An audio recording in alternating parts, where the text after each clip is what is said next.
मैं फिर आपको पढ़ाने के लिए आ गया हूँ। ये क्लास 5 की इंग्लिश की बुक है, ऑक्सफोर्ड प्रोग्रेसिव इंग्लिश। ये आपको पता है, आपकी बुक में आपको पढ़ा रहा हूँ। अभी तक जो लेसन हुए हैं उनमें मैंने आपको अभी लेसन 1 के वर्ड्स मीनिंग्स लिखवाए हैं। ठीक है जी, वर्ड्स मीनिंग्स आपको सारे लिखवा दिए थे, आपने वो वर्ड्स मीनिंग्स याद कर लिए होंगे। अभी हम थोड़ा सा आगे बढ़ रहे हैं और इसके सेंटेंसेस जो हैं वो हम पढ़ के और उनके मीनिंग भी लिखेंगे और देखेंगे विशेष क्या है। अच्छा, अगर आप पेज नंबर अपनी बुक का 2 खोलें तो उसमें वर्ड ऊपर लिखा है यूनिट 1 एक्सपीडिशंस। ठीक है, और आगे कहते हैं unit 1 lesson 1 listen and speak. ठीक है, सुने और बोले उसको। ठीक है, अच्छा, उसमें उसने छोटी छोटी तस्वीरें दी है जैसे कि मैंने आपको पहली क्लास में बताया था, और उसके साथ उसने कहा था मुख्तलिफ चीजें लिखी थी जो मैंने आपको पहली क्लास में बताया था। इस क्लास में मैं आपको वर्ड्स मीनिंग सारे करवा चुका हूँ इस लेसन के। अब मैं आपको ये बताऊंगा कि ये जो जुमले हैं इनके क्या मीनिंग्स हैं, ताकि आपको वो जुमले इस्तेमाल करने और याद करने आ जाए। ठीक है, तो आपको मैं उर्दू भी बताऊंगा और इंग्लिश भी बताऊंगा। आप जो है इस क्या नाम है, आपकी जो होमवर्क की कॉपी है उसमें मैडम ने ये उर्दू भी लिखी हुई है और इंग्लिश भी लिखी हुई है, तो मैं आपको उसकी होमवर्क की कॉपी के हिसाब से जो है ना ये पढ़ाऊंगा। उन्होंने एग्जैक्टली सारे जुमले जो बुक में लिखे हुए थे वो सारे उर्दू भी लिख के इंग्लिश भी लिख के आपको बताया हुआ है, तो मैं एक एक जुमला जो है ना आपको बोर्ड पे सिखाऊंगा कि क्या है। ठीक है, तो यहाँ से शुरू करते हैं फिर। अच्छा जी, ये जो पहला जुमला है बिल्कुल टॉप पे बुक पे, उसको कहते हैं टॉक अबाउट द पिक्चर। ये मैं जुमला लिखूंगा फिर उसकी मैं उर्दू लिखूंगा। ठीक है, तो मैं पहले ऊपर टीचर ने जो है आपकी ने उनको मैंने ही कहा था कि आप जो है पहले एक जुमला लिखें फिर उसका तर्जमा लिखें, लेकिन मैंने ये कहा था कि आप जुमला नीचे लिखें और उसका तर्जमा जुमले के ऊपर लिखें। ठीक है, तो मैं इसी तरीके से दूंगा जैसे टीचर ने किया हुआ है। ठीक है, आप अगर पेज 2 पे जाएं बुक पे तो ये लिखा हुआ है टॉक अबाउट द पिक्चर। मैं लिख रहा हूं उसको talk about the picture, the picture. ठीक है, टॉक अबाउट द पिक्चर, ये देखें ये टॉक अबाउट द पिक्चर लिखा हुआ है। ठीक है जी, टॉक अबाउट द पिक्चर, ये आप पढ़ सकते हैं। बेसिकली इसका मतलब सिर्फ ये होता है कि जो आपको तस्वीर दी हुई है नीचे बुक में, जो हम अभी जिसके बारे में बात करेंगे उसके बारे में आप बातें करें। ठीक है, उसके बारे में कुछ ना कुछ उसने जुमला लिखा हुआ है इंग्लिश में आपको पढ़ाने के लिए। मैं एक कुर्सी हटाता हूँ यहाँ से अपने रास्ते से। ठीक है, तो आप इसका तर्जुमा ये है तस्वीर के बारे में बात करें। असल में ये लेसन जो है ये आपने सुनना है और बोलना है, लेकिन चूंकि आपको इंग्लिश लिखने की भी प्रैक्टिस करवानी है, उसके तर्जुमे की भी प्रैक्टिस करवानी है, इसलिए आपने होमवर्क में ये लिख के भेजना है, लेकिन समझना भी है। समझाने के लिए आपको मैं वीडियो पर बता रहा हूँ और आपको याद करने के लिए भी वीडियो पर बता रहा हूँ, लेकिन आपने होमवर्क की कॉपी में ये लिख के भेजना है। ठीक है जी, ये कहता है talk about the picture. The picture का मतलब होता है उस पिक्चर के सामने जो जुमला लिखा हुआ है ना, एक पिक्चर की तरफ इशारा करके वो कह रहा है talk about this picture, the picture, तस्वीर के बारे में बात करें। करना नहीं है, इसको कहेंगे बात करें। ठीक है, टॉक अबाउट द पिक्चर, बात करें। ये टीचर ने ठीक लिखा हुआ है, मैंने इसको करना कर लिख दिया था। ठीक है जी, टॉक अबाउट द पिक्चर करें। ठीक है जी, अच्छा आगे चलते हैं। ये कहता है what have they just done. ठीक है, ये सेकंड जुमला है आपकी बुक पे, इसी पेज पे मैं वो लिखता हूं, what have they just done. What have they just done. आपको इन सारे अल्फाज के मीनिंग्स पता चल चुके हुए। ठीक है, आप पूछते हैं what have they just done, what have they just done, that's what you are asking. ठीक है, इसको उर्दू में कहते हैं उन्होंने अभी क्या किया है। उन्होंने अभी क्या किया है, या पूछ रहे हैं क्या किया। ये क्या है, दूसरा है किया है। उर्दू है ना, सेम लफ्ज जो है दो डिफरेंट मीनिंग्स में यूज हो रहा है। क्या किया, what have they just done. ठीक है, व्हाट हैव दे डन। ठीक है, आप ये पूछना चाह रहे हैं what have they just done, अभी उन्होंने क्या किया। ठीक है, तो ये अभी जोर पे आ रहा है, नाव वाला अभी नहीं है, ये जस्ट वाला अभी है। आप पूछ रहे हैं अभी उन्होंने क्या किया है, ठीक है जी, अगले जुमले पे चलते हैं। अगला जुमला है they have just started to make a camp site. तो ये हम लिखते हैं दे हैव, ये लिखा हुआ है आपकी कॉपी के ऊपर, just started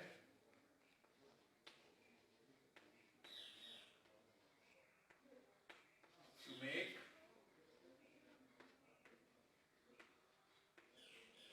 a campsite, CAMP camp SITE। ये कैंप साइट होती है। पहले इसका तर्जुमा बताता हूं क्या है। They have just started to make a camp site, उन्होंने अभी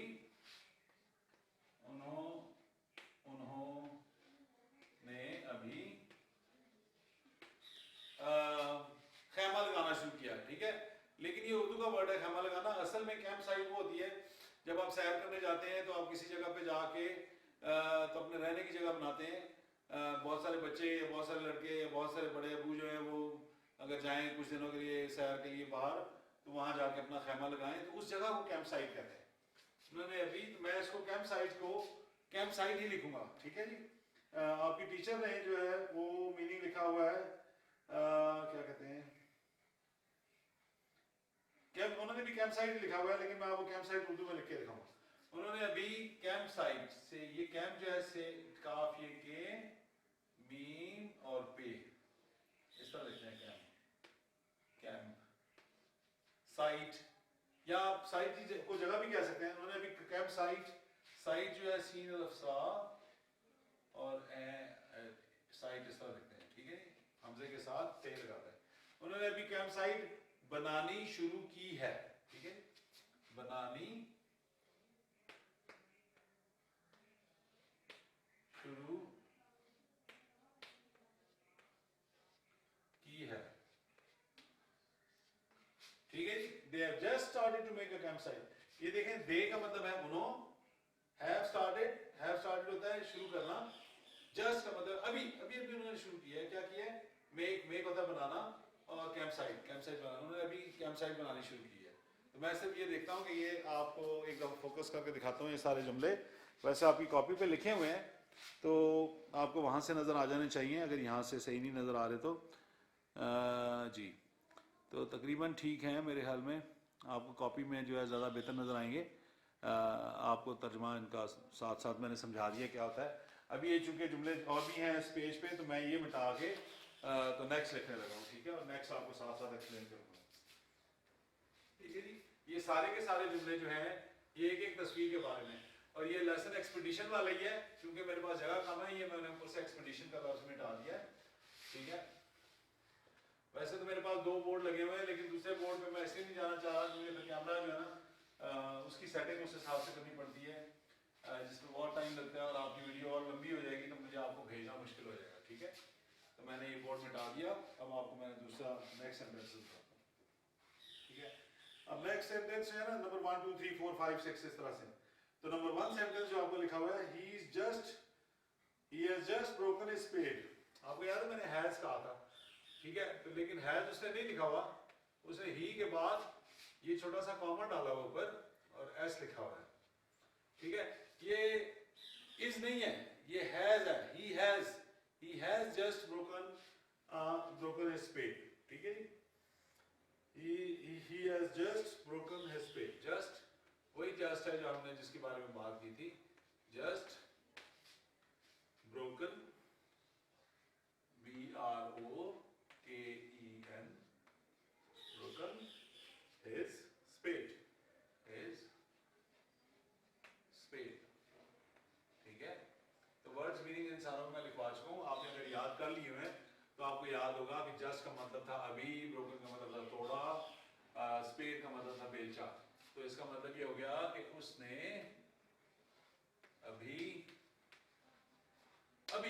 उसने अभी तोड़ा है, पहले नहीं तोड़ा, अभी तोड़ा है, अभी अपना बेलचा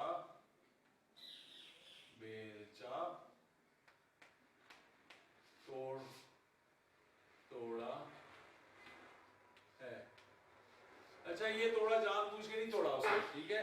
जब वो खुदाई कर रहा था तो उसका बेलचा टूट गया, ठीक है, ये हुआ उसके साथ। ऐसे नहीं हुआ कि उसने जो है ना जानबूझ के बेलचा तोड़ दिया है, ठीक है, उसने अभी अपना बेलचा तोड़ दिया है, तोड़ा है, ठीक है, ऐसे गलती से टूट गया, ये जानबूझ के नहीं तोड़ा। वैसे तो जानबूझ के भी तोड़े तो उसके लिए भी वर्ड ब्रोकन ही आता है, ठीक है ना, जानबूझ के तोड़े या गलती से तोड़े, लफ्ज जो है तोड़ने के लिए ब्रोकन आता है। ब्रोकन होता है कि उसने तोड़ दिया था, तो चूंकि ही has just broken his faith, तो यहाँ पे उसने अभी अपना बेलचा तोड़ दिया है। अच्छा, दूसरा जुमला है he is just hurt his finger with a hammer, ठीक है, he has, वैसे ही ऐसे लिखेंगे, just broken, नहीं, hurt, he has just hurt his finger, hurt his finger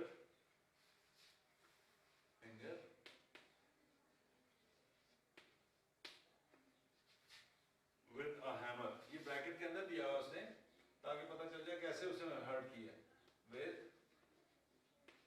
a hammer, इसके नीचे लिखा हूं मैं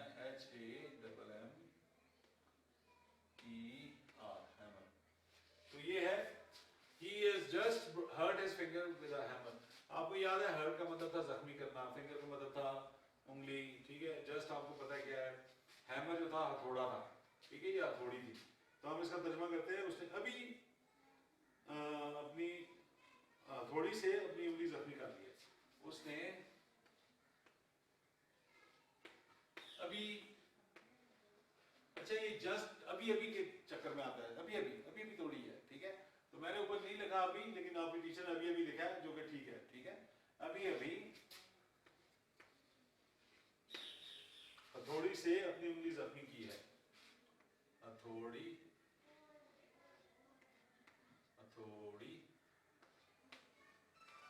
से अपनी उंगली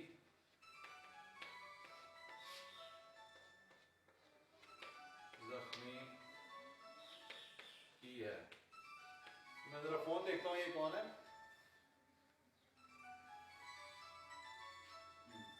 जी अस्सलाम वालेकुम जी, चैनल केड़ा है?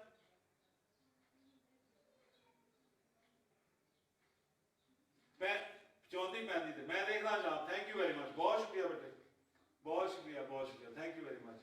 ये अभी जी केबल वाला लड़का जो है, इसका फोन आया था मुझे, वो कह रहा है कि आपका चैनल नंबर 34 या 35 है, उस पर प्रेप की वीडियो मैंने बना के उसको दी थी, तो उसने वो चला दी है, ठीक है। हम ये पढ़ते हैं थोड़ा सा, फिर जाके मैं चैनल पे देखता हूँ, ठीक है।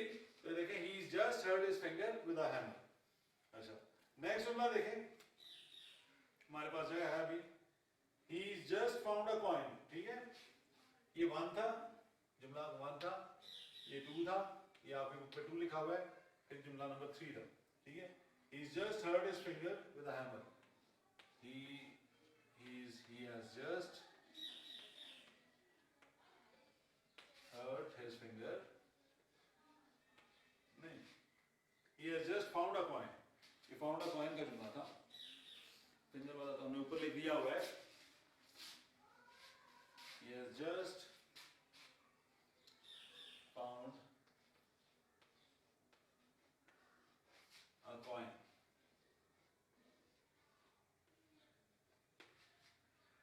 अच्छा, आपको कॉइन भी पता है, फाउंड भी पता है, जस्ट भी पता है, तो उसको अभी अभी एक सिक्का मिला है, आप कॉइन जो है ना पैसे मिले, ठीक है, उसको तो कॉइन जो है सिक्के को कहते हैं, जैसे हमने इसको लिखा हुआ है, उसको अभी अभी एक सिक्का मिला है। सिक्का पैसों को ही कहते हैं, ठीक है ना। ये हमारे यहाँ तो सिक्के पैसे सारे नोट होते हैं, लेकिन अंग्रेजों के यहाँ ये जो है ये कौन मिला है, ये कॉइन्स भी होते हैं, बड़े बड़े धात के कॉइन्स होते हैं, जो यहाँ पे होते इसलिए है कि जब आपने किसी मशीन में से कोई सॉफ्ट ड्रिंक डालनी हो तो आपको कॉइन्स डालने पड़ते हैं, अगर आपने टेलीफोन करना है तो वहाँ पे भी कॉइन्स डालने पड़ते हैं, अगर आपने ट्रेन में बैठना है तो ट्रेन का जो रास्ता होता है उसमें भी वो रुपये नहीं डालते हैं, नोट नहीं डालते हैं, उसमें भी कॉइन्स डालते हैं, ठीक है। अच्छा, तो ये उस कॉइन की बात कर रहा है, he has just found a coin, उसको अभी अभी एक सिक्का मिला है। तो ये आपके पास 3 जुमले हो गए, ठीक है जी। अच्छा, अब एक जुमला रह गया, उसके लिए मैं पहले देखता हूँ ये फोकसिंग सही हुई थी कि नहीं हुई थी, ताकि आपको ऊपर वाले सारे जुमले पता चल गए कि नहीं पता चले। आपको ऊपर वाला जो है क्या नाम है, मैं एक दफ़ा फिर फ्री फोकस कर देता हूँ, तो मुझे लगता है कि ऊपर वाले की जो उर्दू है वो नज़र नहीं आ रही होगी। ये देखें, यहाँ पे कर देता हूँ। अब आपको ऊपर और नीचे से नज़र आ रहे होंगे दोनों। अब ऊपर वाला जुमला भी रिकॉर्ड हो गया है, उससे अभी नहीं लिखना चाहिए था मुझे, अभी अभी लिखना चाहिए था, लेकिन मैंने अभी लिखा हुआ है। आपकी टीचर ने अभी अभी लिखा हुआ है, आप अभी अभी लिखेंगे। उसने अभी अभी अपना बेलचा तोड़ा है, ठीक है, ये अब आपको नज़र आ रहा है। तो इस फोकसिंग पे मैं ये अब ऊपर वाला जुमला मिटाने लगा हूँ, ताकि मैं इस सबक का आखिरी जुमला भी है ना यहाँ पे लिख लूँ, और फिर आपको कहूँ खुदा हाफिज़, ताकि आप जाके अपना ये वाला काम करें और मैं आपका अगला जुमला लेसन तैयार करूँ, ठीक है जी। अच्छा जी, तो नेक्स्ट जुमला इस पेज पे है नंबर 4, उसमें लिखा हुआ है she is just drop her knife. Number 4 है ये, उसमें लिखा हुआ है शी हैज, ये एस जो है ना, एक कॉमा और एस जो है, इसका मतलब है शी हैज, ठीक है। शीज नहीं बोलेंगे इसको, she has just drop her knife, just drop, sorry मैंने स्पेलिंग गलत कर दिए, जस्ट के, जस्ट ड्रॉप्ड, D-R-O-P-P-E-D, ड्रॉप्ड हर नाइफ, हर नाइफ, K-N-I-F-E। अच्छा, आपको पता है शीज का मतलब है वो लड़की जो है वो चीज है। जस्ट अभी अभी, ड्रॉप का मतलब है गिरा दिया, ठीक है, गिरा दिया। हर अपना नाइफ, छुरी या चाकू जो भी कहते हैं, तो इसका तर्जमा ही होगा कि उस लड़की ने अभी अभी अपना चाकू, अपनी छुरी गिरा दी है। उस काम कर रही होगी बेचारी और छुरी गिर गई होगी, उस लड़की ने हाथ से छूट के गिर गई होगी, लड़की ने अभी अभी अपनी छुरी, यहाँ पे टीचर ने चाकू लिखा है, मैं भी चाकू ही लिख रहा हूँ। चाकू नॉर्मली जो है ना लड़के इस्तेमाल करते हैं, ठीक है, घर में जो है सब्जी काटने के लिए छुरियां होता चाकू ही है, लेकिन वो चाकू की शक्ल थोड़ी सी फर्क होती है, ठीक है, तो छुरी की फर्क होती है। तो हम यहाँ पे चाकू लिखते हैं, चाकू गिरा दिया है, ठीक है। आप यहाँ पे छुरी भी लिख सकते हैं, उसने अभी अभी, उस लड़की ने अभी अभी अपनी छुरी गिरा दी है, तो फिर गिरा दी होगा। चाकू जो है गिरा दिया है और छुरी होती है वो गिरा दी है होती है, ठीक है जी। तो ये आपका जो है मैंने चार जो जुमले हैं इस लेसन पे, उनका मैंने तर्जमा कर दिया। मैं सिर्फ इनकी फोकसिंग दोबारा देखता हूँ ताकि ये ठीक हो रहे हैं कि नहीं। हाँ जी, मेरे ख्याल में इस बोर्ड पे आ गए होंगे सारे, ठीक है। इसके साथ ही मैं आपको एक बार फिर खुदा हाफिज़ कहता हूँ, क्योंकि ये लेसन तकरीबन ख़त्म हो गया है, इससे हमने आगे चलना है। तो नेक्स्ट लेसन जो है वो मैं उसके साथ उसके लिए फिर हाजिर हूँगा। Thank you very much. पढ़ाई करें, अपने अम्मी अबू की खिदमत करें, उनसे प्यार, छोटे बहन भाइयों से प्यार करें और घर के काम करें, ठीक है जी। ये एक्सपीडिशन इसीलिए होती है कि लोग बच्चे जाके अंग्रेज़ों के सारे काम करते हैं, आप भी अपने घर में काम करें, अपनी अम्मी के साथ हेल्प करें, अबू के साथ हेल्प करें। Okay, thank you very much. खुदा हाफिज़।